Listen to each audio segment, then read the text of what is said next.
ماذا عساي أن أقول وأفعل في يوم ذكراك يا شهيد؟ والإخفاق محرقة الآمال تصيح: هل من مزيد؟ أأرثيك للمرة الألف بقصيدة شعر أبياتها نادرة السبك محكمة القوافي، أم أحمل صورتك الموطرة على صدري أجوب بها شوارع بغداد وطرقات المنافي، أو أطلق العنان لصرخات الرفض بوجه كل من نسي أو تناسى حقك في أرضك. فيا ويل الأرض عندما نشيد الحب فيها، يصبح أغنية مبتذلة تبذر النفاق.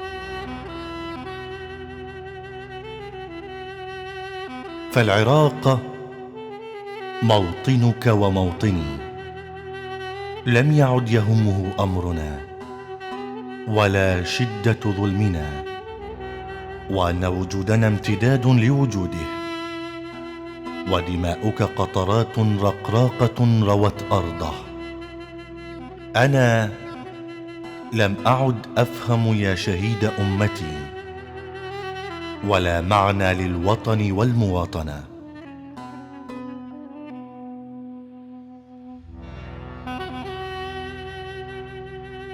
فبلادنا ما تزال الدماء على ثراه تراق. على مر العصور ظل هذا شأن العراق. وأنا أستميحك عذرا إن قررت هذا العام أن أضع أقفالا محكمة على فمي للسكوت. فما جدوى الكلام والشرح على المنصات للسادة الكرام، ومواجهة الانتهازيين واللؤام، أو إلقاء اللوم على القاصي والداني، وذرف دموع خائبة على أطلال بيوت قديمة.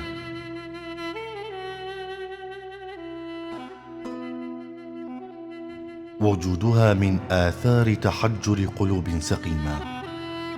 فإن كان السكوت من ذهب، فكم يا ترى قيمة الغور في أعماق الأعماق لتقصي الحقائق والبدء بالذات.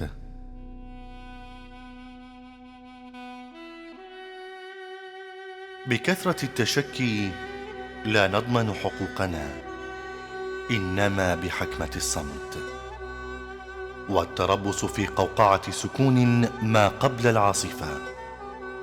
الغيوم لا تمطر دون دوي الرعد وضياء الصاعقة، ولا تحضر المقابر سوسنة وزنبقة إلا إذا روتها مياه الأنهار المارقة.